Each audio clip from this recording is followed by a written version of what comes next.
obediencia. Obediencia y humildad, agregaría. Si no hay humildad, no vamos a ser obedientes. Con esta ilustración, quiero explicarles bíblicamente lo que es rechazar el evangelio precioso de Dios. Siempre traerá consecuencias. Así que, amada iglesia, lo invito para que juntos vamos a la palabra del Señor. Vamos a la primera carta de Pedro, a partir del capítulo 4, y solamente vamos a estar allí en los versos 16 al 18. La semana pasada prediqué de ellos, pero hoy traigo una perspectiva diferente. Así que honramos la palabra de Dios, y cuando leemos la palabra, hermanos, estamos, como dice el pastor Núñez, estamos trillando terreno santo.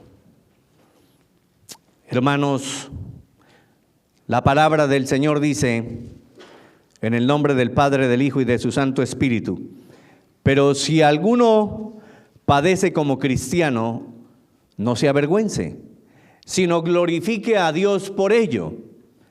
Porque es tiempo de que el juicio, y esté atento a esa palabra, juicio, porque es tiempo de que el juicio comience por la casa de Dios. Y si primero comienza por nosotros, y aquí viene una de las dos preguntas: ¿cuál será el fin de aquellos que no obedecen al evangelio de Dios? ¿Cuál será el fin de aquellos que no obedecen al evangelio de Dios? Y si el justo con dificultad se salva, ¿en dónde aparecerá el impío y el pecador? Amén. Padre eterno, gracias te damos por tu bendita palabra. Gracias, oh bendito Dios, por enviar a tu amado Hijo, nuestro Señor y Redentor, para tomar nuestro lugar, para satisfacer tu justicia y por medio de la justicia de Cristo ser cubiertos, para ser rociados con su sangre preciosa y poder hoy estar aquí delante de ti como redimidos, como tu pueblo, Señor. Gracias por tu Santo Espíritu, y yo te pido, oh mi Dios, que tu mensaje, tu palabra, Señor, tu Santo Espíritu lo aplique profundamente en nuestros corazones. Y te ruego, Señor, que cuides de tu siervo, de tu mensajero, Señor.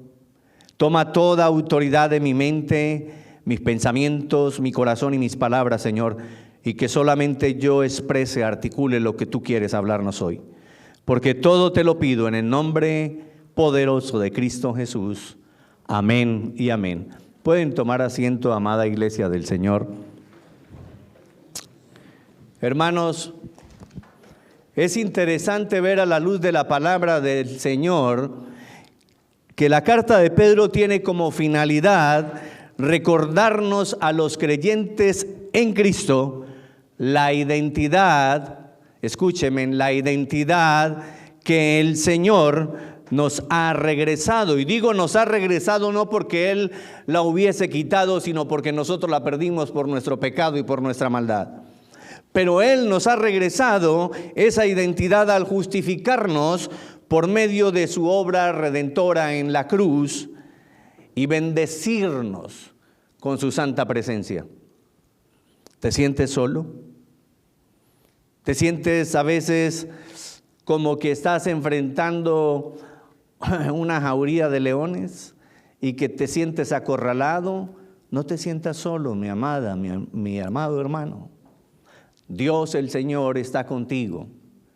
Y es más, no solamente está contigo, está dentro de ti, está en tu corazón, si ya le recibiste, si ya lo tienes, si ya te humillaste delante de Él y has reconocido tu pecado y tu maldad y te has arrepentido, entonces no tienes por qué sentirte solo o sola.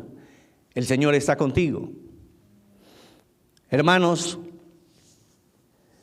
pero también la carta nos advierte que ser portadores de la identidad de Cristo traerá en primer lugar demandas en nosotros. Allí encontramos nuevamente la soberanía de Dios y la responsabilidad del hombre. ¿Poseemos por la mera gracia y misericordia del Señor su presencia? Sí, es verdad, pero esto también va a demandar. Va a demandar un estilo de vida, como lo dije a la introducción del mensaje, que sea conformado de acuerdo al patrón y al diseño que Dios ha establecido para su casa. Hermanos, y permítame decirle, la casa no es este edificio. Este es el tabernáculo, el lugar de reunión. Pero tú eres casa. Tú eres casa de Dios.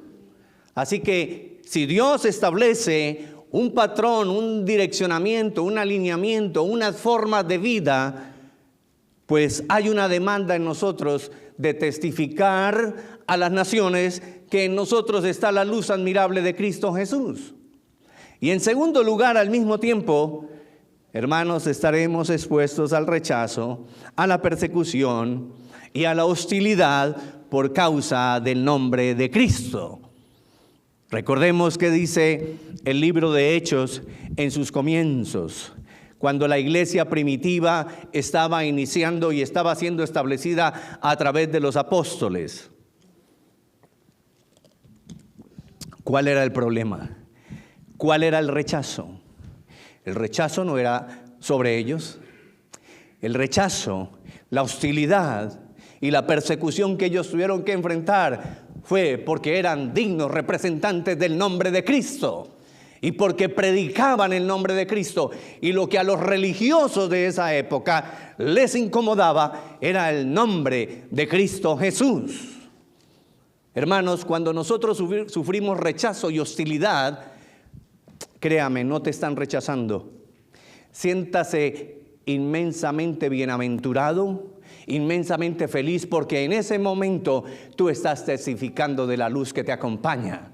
Estás reflejando el carácter y la persona de Cristo, y por eso viene la hostilidad. No obstante, el texto bíblico en esta mañana nos presenta también un contraste muy interesante entre las personas que somos seguidores de Cristo y los que rechazan el Evangelio. Se lo voy a poner en este otro plano muy sencillo y contundente al mismo tiempo. Voy a presentarles un contraste que nos muestra la palabra entre los que son obedientes y los que se hacen rebeldes. ¿Y quiénes son los rebeldes? Los que rechazan el Evangelio de Cristo. Los que no obedecen al llamado urgente que Dios está haciendo. El Señor nos plantea entonces dos preguntas. Y en base de estas dos preguntas va a girar todo el contenido del mensaje. Número 1, ¿cuál será el fin de aquellos que no obedecen el Evangelio de Dios?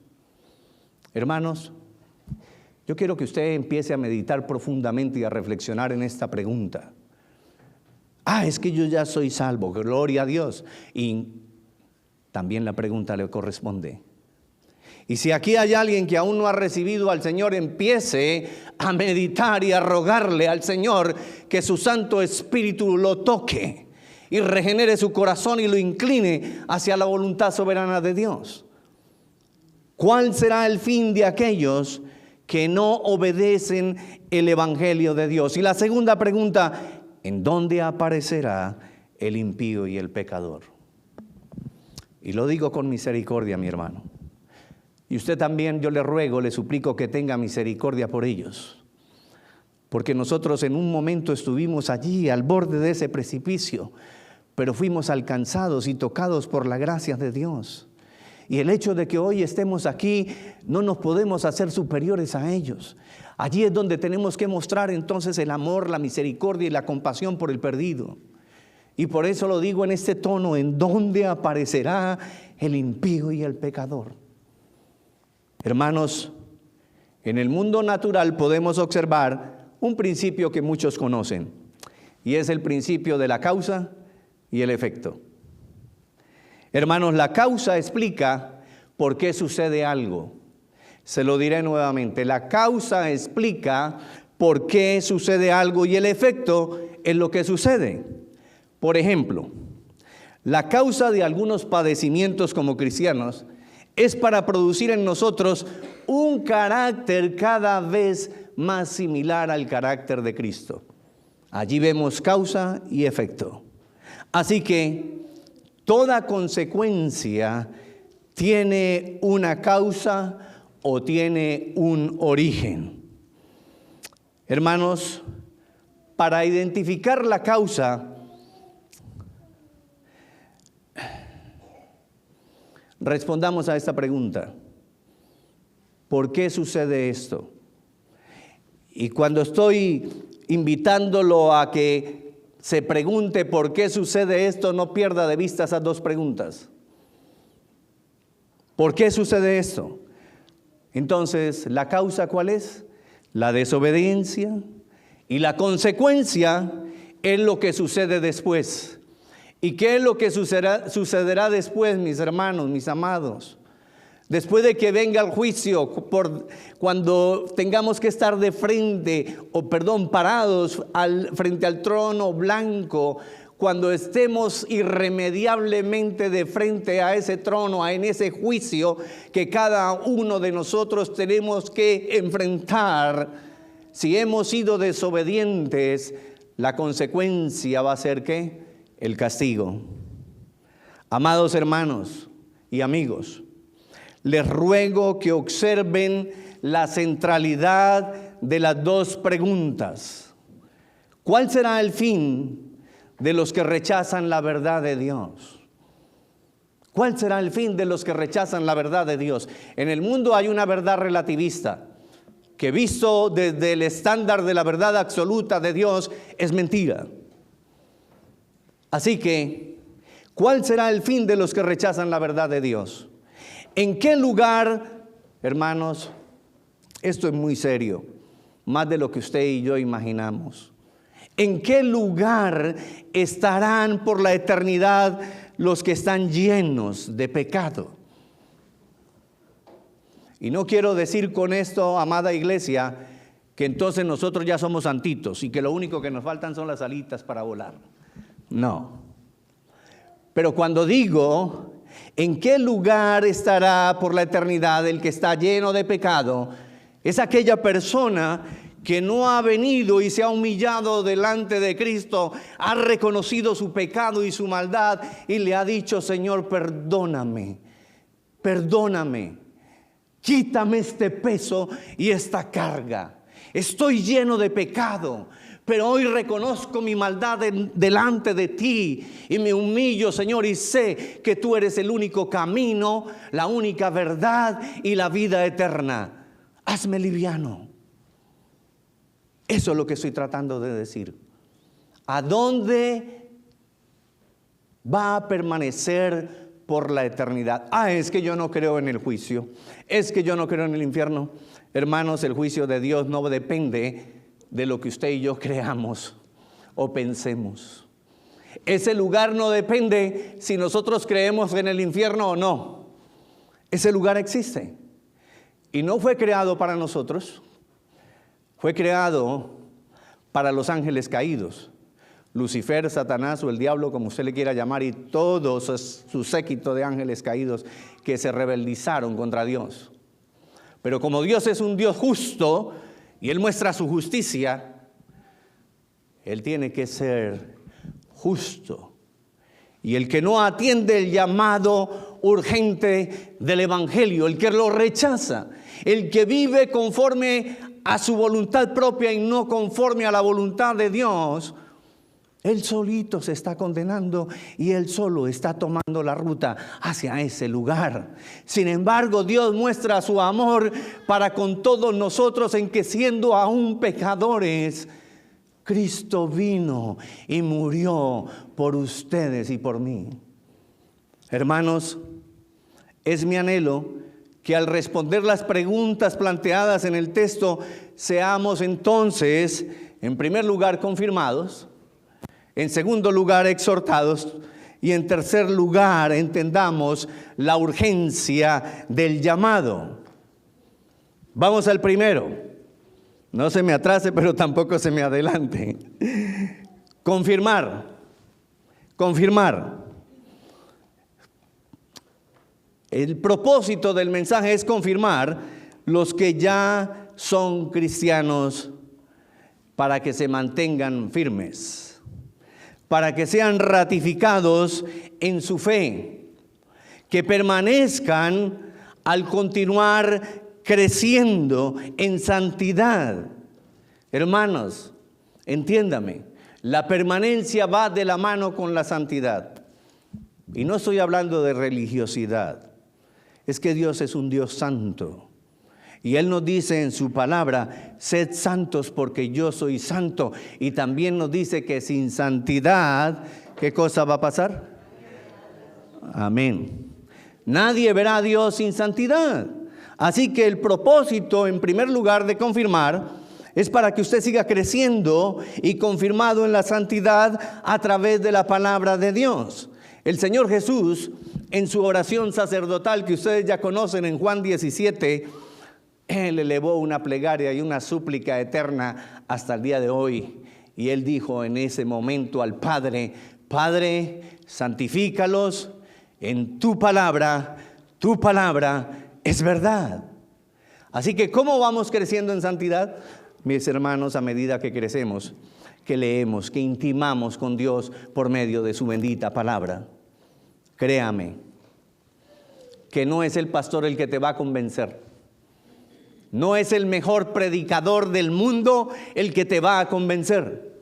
Es la palabra viva de Dios la que va a traer convencimiento de pecado, de justicia y de verdad a tu vida y a tu corazón. Hermanos,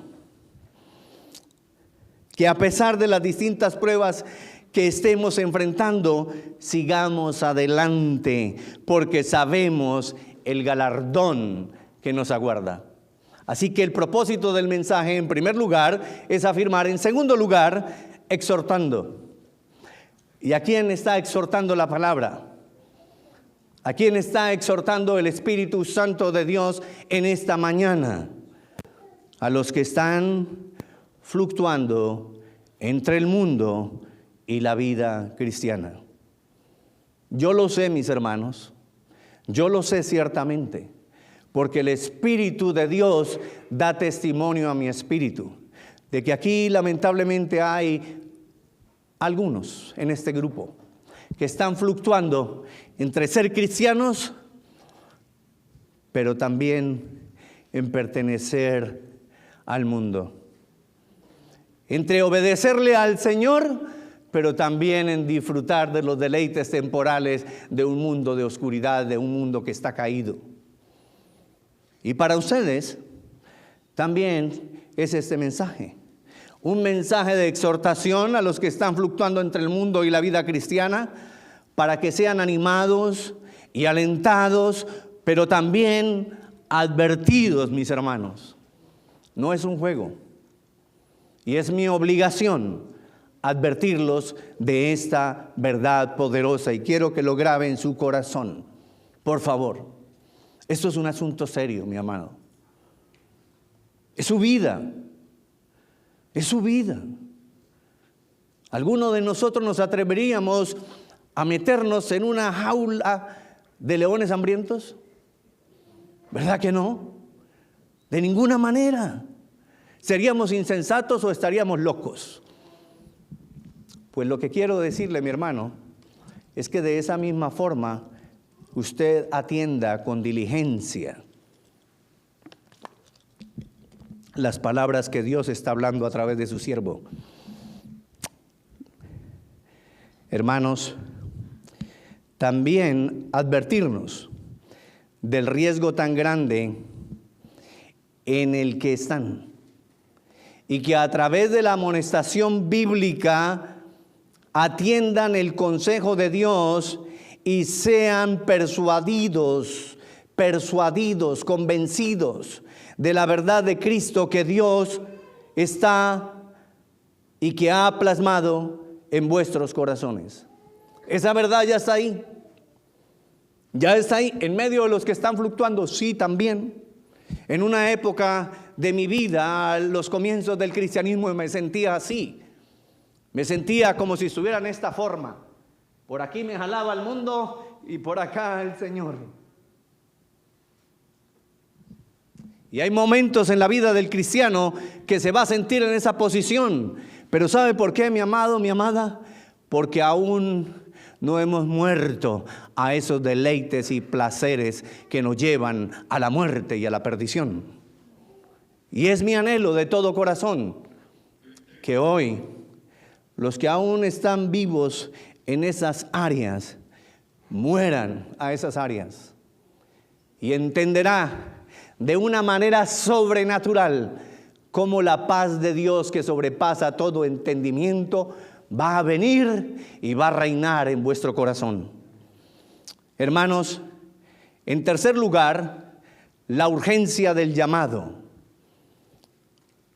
Los que aún no han entregado sus vidas a Cristo, atiendan la urgencia del llamado, hermanos, porque las consecuencias serán espantosas y enfrentarán algo terrible por no atender el llamado urgente del Señor. Hermanos, enfrentarán esas consecuencias, ¿saben por qué? En primer lugar, por rechazarlo. Pero los que estamos aquí en esta sala ya somos inexcusables delante de Dios porque se les ha predicado y se les está predicando el evangelio puro, vivo y real de la palabra de Dios. Y si alguien obstinada y neciamente lo rechaza, asegúrese, porque las consecuencias pueden ser desastrosas. Pero es que todavía me queda mucho tiempo. Eso no lo sabe ni usted ni yo. Y no sabemos cuándo nuestro corazón va a dejar de latir. Por eso la urgencia del llamado, mi amado hermano y amigo. Negarse a renunciar a un estilo de vida que es condenable delante del Señor traerá graves consecuencias. Se lo voy a decir bíblicamente. Segunda de Pedro, capítulo 3, la segunda carta de Pedro, capítulo 3, a partir del verso número 9. Dice así: el Señor, escuchen, el Señor no retarda su promesa, según algunos lo tienen por tardanza. Es que hace más de 2000 años vienen con ese cuento. Eso es un cuento, eso es una historieta, que el Señor va a venir. Eso es puro cuento. Todos vamos a ir al mismo lugar, todos vamos a quedar en un sepulcro. Esa es la mitad de la verdad, porque no todos vamos a ir al mismo lugar. El Señor no retarda su promesa, según algunos lo tienen por tardanza, sino que es paciente para con nosotros. Mire la belleza y el grande amor que Cristo tiene por su creación. Sino que es paciente para con nosotros, no queriendo que ninguno perezca, sino que todos procedan al arrepentimiento. Hermanos, sin arrepentimiento no puedes disfrutar del beneficio de la salvación. Sin el arrepentimiento no estás cubierto bajo la sombrilla de la justicia de Cristo. Déjeme decírselo rápidamente con esta ilustración. Vamos a imaginarnos que hay una fuerte tormenta, una fuerte lluvia y solo hay una sombrilla, pero es una sombrilla gigante, grande, donde todos los que estamos aquí podemos juntarnos y cubrirnos en esa sombrilla. Los que entienden van a venir, se van a agrupar, se van a unir a la sombrilla y van a caminar bajo esa sombrilla. Y esa sombrilla en esta ilustración es Cristo. Es la justicia que Cristo ya ganó para cada uno de nosotros. No es tu justicia, no es tu justicia ni es la mía, es la de Cristo. ¿La merecemos? Iglesia, ¿la merecemos? No, no la merecemos. Pero eso es la gracia. Él nos da por gracia lo que no merecemos. Y esa es la misericordia de Dios, que Él quiere, que el Señor quiere evitarte que vayas a ese lugar de tormento. Verso 10 dice: pero el día del Señor, escuchen, pero el día del Señor vendrá como ladrón en la noche. ¿Qué está ilustrando la palabra? en el momento en que menos lo esperemos. Va a venir, va a llegar. Eso será evidente, ciertísimo, mi hermano. Como que usted hoy y yo estamos respirando. Ese día va a llegar, pero el día del Señor vendrá como ladrón en la noche, en el cual los cielos, me escuchen, pasarán con grande estruendo y los elementos ardiendo serán deshechos y la tierra y las obras que en ella hay serán quemadas. Ahora mire lo que dice el verso 11. Puesto que todas estas cosas han de ser deshechas. Y aquí viene algo importante que el texto lo exalta. ¿Cómo no debéis vosotros andar en santa y piadosa manera de vivir? ¿Cuál es la manera de vivir que Dios espera de cada uno de nosotros? Ahí está en el texto. ¿Alguien me lo puede decir? Amén. Santa y piadosamente. Ese es el estilo de vida que Dios demanda de cada uno de sus hijos, por quien vino en la presencia de su Hijo y entregó su vida y soportó en ese madero toda la ira del Padre, para que ustedes y yo no la vamos a soportar. Pero tenemos que abrazar a Cristo, tenemos que abrazar su justicia, tenemos que abrazar su obra redentora. Esperando y apresurándoos para la venida del día de Dios. Y todas las veces que usted encuentra, tanto en el Antiguo Testamento como en el Nuevo Testamento, esa frase, la venida del día de Dios, se refiere al día del juicio, en la cual, y nuevamente lo remarca, los cielos encendiéndose serán deshechos y los elementos siendo quemados se fundirán. Por eso Apocalipsis dice cielos nuevos y tierra nueva, cuando venga el cubo, la ciudad celestial, la verdadera Jerusalén, con su Rey, nuestro Señor Jesucristo. Y que espero que ahí estemos todos nosotros. Nuevamente, ¿cuál será el fin de aquellos que no obedecen al Evangelio de Dios? ¿En dónde aparecerá el impío y el pecador? Hermanos, la desobediencia trae una consecuencia, y es el castigo eterno. Lo digo con temor y con temor. Y no me complace decirlo, pero tengo que hablarlo. Tengo que hablarlo para que usted se despierte y entienda la urgencia del llamado. ¿Y quiénes son ellos? ¿Quiénes son los que aparecerán allí en ese lugar? ¿Quiénes son los que no obedecen el Evangelio de Dios? Los que no hacen la voluntad de Dios, los que no hacen el bien conforme a la palabra de Dios, los que no se sujetan a la obra redentora de Cristo, los que siguen en sus caminos de necedad, de rebeldía. Hermanos, qué terrible destino les espera a los que nunca obedecieron al llamado de la buena noticia de Dios. ¿Qué será entonces de los pecadores que viven sin Dios? Usted puede vivir como usted quiera, como usted le plazca, a su manera, de acuerdo a su voluntad, pero va a vivir sin Dios. No me importa, yo ahorita estoy gozando y disfrutando. Hermanos, la vida no termina en un sepulcro. Hay vida después de la vida. Y vas a estar eternamente sin Dios en un lugar de tormento. Así lo dijo el Señor Jesucristo en los Evangelios. Así que, ¿qué será de los pecadores que viven sin Dios? ¿Qué les pasará a los que rechazan la buena noticia de Dios? ¿Qué pasará con los que no temen a Dios y están llenos de pecado?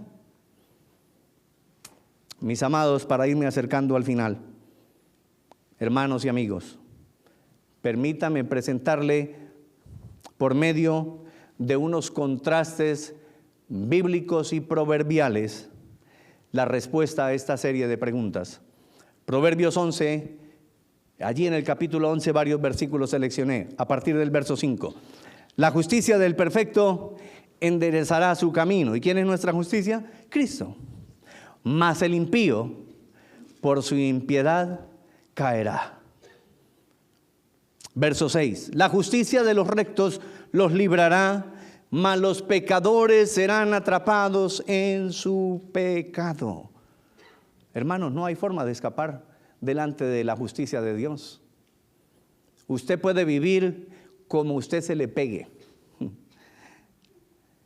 Usted puede decir y presentar miles de argumentos, pero nadie va a escapar.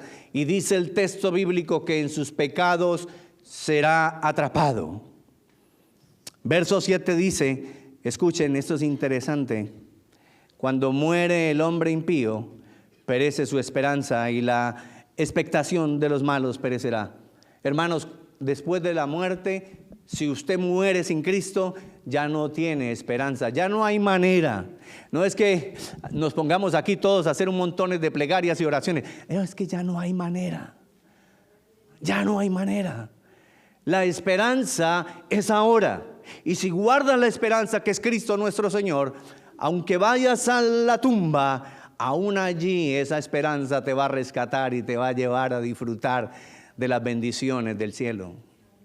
Pero si mueres sin Cristo, mueres sin ninguna esperanza. En el día del juicio tenemos dos posibilidades. Como cristianos vamos a estar allí al frente, pero el Señor Jesucristo va a estar delante de nosotros y va a decirle al Padre: yo lo justifico, o yo la justifico. Entra al reposo de tu Señor. Pero si estamos sin esperanza, si vivimos sin Cristo, sin Dios en el mundo, vamos a estar ahí paraditos solitos.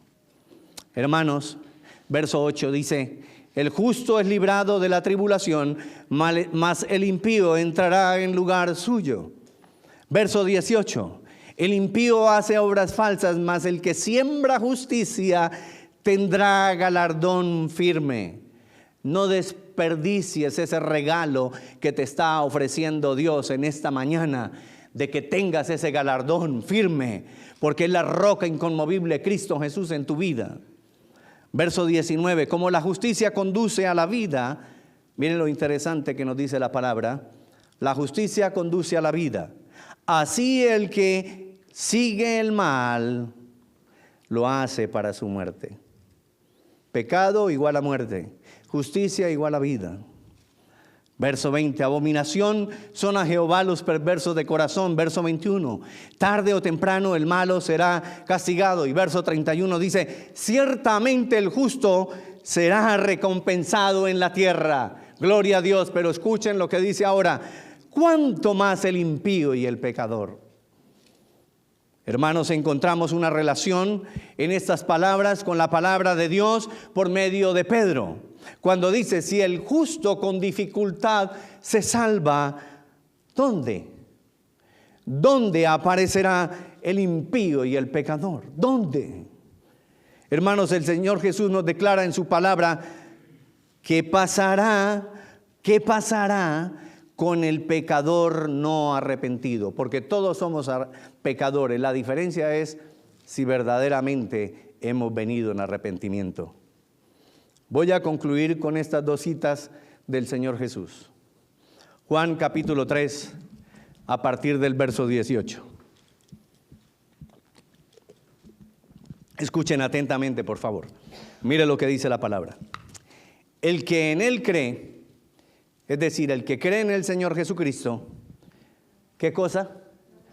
No es condenado. Y alguno aquí se preguntará: ¿condenado de qué? ¿Dios es el que condena? El texto va a responder: pero el que no cree ya ha sido condenado. ¿Quién condena? Nosotros. ¿Por cuál causa viene? ¿Cuál es la consecuencia? La condenación. ¿Y cuál es la causa? La incredulidad, hermanos. Si quisiera decir que hay pecados capitales, tendría que decir que uno de los pecados capitales es la incredulidad. Y por incrédulo te vas a condenar. ¿Vas a rechazar la gracia y la misericordia de Dios? Voy a leerle nuevamente el texto. El que en él cree no es condenado, porque el que no cree ya ha sido condenado. ¿Por qué? Porque no ha creído en el nombre del unigénito Hijo de Dios. La incredulidad es pecado. Verso 19. Y esta es la condenación. Escuchen cuál es la condenación. Que la luz vino al mundo y los hombres amaron más las tinieblas. O sea, más las tinieblas que la luz, o más amaron más la verdad, más la mentira que la verdad, porque sus obras eran malas. Verso 20. Porque todo aquel que hace lo malo, escuchen, aborrece la luz. ¿Y por qué la aborrece y por qué no viene a la luz? Para que sus obras no sean reprendidas. ¿Todos nosotros teníamos obras malas? Sí. Pero recibimos la gracia y la misericordia y no fuimos rebeldes al llamado urgente del Evangelio. Y venimos a la luz para que el Espíritu Santo y la palabra inspirada por Dios reprendiera esas obras malas. Y ahí por eso vino el arrepentimiento y el cambio y el nuevo nacimiento. Mas el que practica la verdad, miren esto, es maravilloso, viene a la luz para que sea manifiesto que sus obras son hechas en Dios. ¿Quién hace las obras, ustedes o yo? ¿Ah? Ni ustedes ni yo. Dios. Dios es el que las hace. Dios es el que las hace. Ay, es que yo soy santito. No se me alabe. Como decía un pastor puertorriqueño amigo, no te alabes tanto, pollito, que mañana te cocinan. Sí, es la gracia y la misericordia del Señor. Hermanos, déjenme cerrar con este otro texto. Juan 5, 28, 29. Miren lo que concluye el Señor después de haber dicho lo que dijo en Juan capítulo 3. Dice, ¿no os maravilláis de esto? Y yo le digo, hermano, hermana, no te maravilles de todo lo que se ha predicado y se ha hablado aquí en esta iglesia en el día de hoy. Porque vendrán, escuchen, porque vendrá hora cuando todos los que están en los sepulcros oirán su voz. ¿Qué está diciendo el texto? Que el asunto no termina en la muerte, que el asunto no termina en el sepulcro. No como dicen algunos, vivamos y comamos porque mañana moriremos y ahí se acaba todo. Fin de la fiesta. No, ahí es donde va a empezar lo verdaderamente bueno o malo. Mire cómo lo dice. Y los que hicieron lo bueno saldrán a resurrección de vida. Mas los que hicieron lo malo a resurrección de condenación. Todos vamos a resucitar. Unos para vida eterna, disfrutando de las bendiciones y la presencia misma de Dios, y otros para vivir eternamente en un lugar de tormento, como lo dijo el Señor Jesús, donde el fuego no se apaga y donde el gusano nunca muere. Hermanos, el día del juicio de Dios llegará. Es inevitable. Y el Señor lo advierte en su bendita palabra. Considero que he respondido con una claridad absoluta y bíblicamente las preguntas planteadas en el texto bíblico en esta mañana. ¿Cuál será el fin de aquellos que no obedecen el Evangelio de Dios? ¿En dónde aparecerá el impío y el pecador? Ahora que usted ya sabe la respuesta, la pregunta que debemos hacernos es la siguiente. ¿En dónde quieres estar? Escúcheme. ¿En dónde quieres estar? ¿En dónde quieres estar? ¿Quieres juicio de misericordia? Y el juicio de misericordia es porque Cristo va a estar delante de ti. ¿Quieres juicio de misericordia y gracia en Cristo? ¿O quieres juicio de condenación para muerte eterna. Tienes en este momento la posibilidad de elegir entre la vida y la muerte. Y es mi oración, mi ruego y mi súplica en esta mañana. Padre mío, Padre eterno, Padre nuestro, yo vengo delante de ti intercediendo por la vida de cada uno de los aquí presentes, por mi propia vida, Señor. Y te pido, Padre, en el nombre de Cristo Jesús, que el poder de tu Santo Espíritu sea ministrando y tocando aquellos corazones que se han apartado de ti, que aún después de haber saboreado la miel exquisita de tu palabra, se han ido detrás de otros manjares que están conduciendo a la muerte. Yo te pido, mi Dios amado, por favor, alcánzalos, Espíritu Santo, tócalos, ministra a cada uno de sus corazones, convéncelos de pecado, de justicia y de verdad, y que vengan a reconciliarse contigo.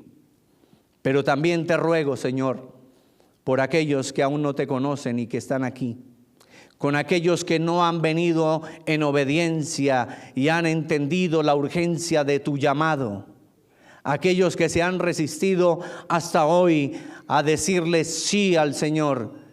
Yo te ruego, mi Dios, en el nombre de Cristo Jesús, que tu Santo Espíritu venga sobre la vida de ellos y aplique esta verdad en sus corazones. Regenera sus corazones, Señor, para que ellos puedan atender y escuchar tu mensaje y tu palabra.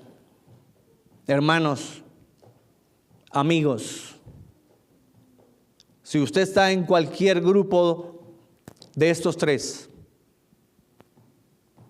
yo te ruego que si aún no has recibido a Cristo, pidas allí donde estás, que el Espíritu Santo te dé el don del arrepentimiento. Dile: Padre, he pecado contra el cielo y contra ti, y no soy digno de recibir tu gracia y tu perdón, pero yo me cubro por tu justicia y por tu misericordia y por tu gran amor. Y te pido que hoy me alcances y me toques. Te pido que me des el don del arrepentimiento, porque quiero cambiar mi vida. Quiero renunciar a esa vida llena de pecado y de maldad que hasta hoy he vivido, porque he escuchado tu mensaje, tu palabra, y no quiero ir a ese lugar de tormento. Quiero, Señor, que tú me rescates para formar parte de tus llamados, tus elegidos, tus predestinados. Te ruego, alcánzame, tócame. Padre, te lo pido en el nombre poderoso de Cristo Jesús.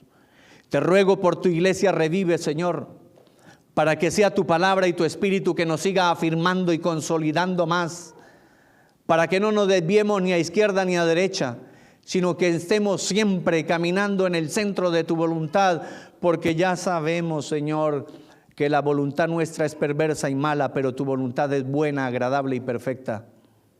Ilumínanos, ayúdanos, santifícanos, purifícanos cada día más, Señor, y alienta nuestro corazón para que podamos divulgar con denuedo, con pasión tu palabra y llevar tu luz a un mundo de oscuridad.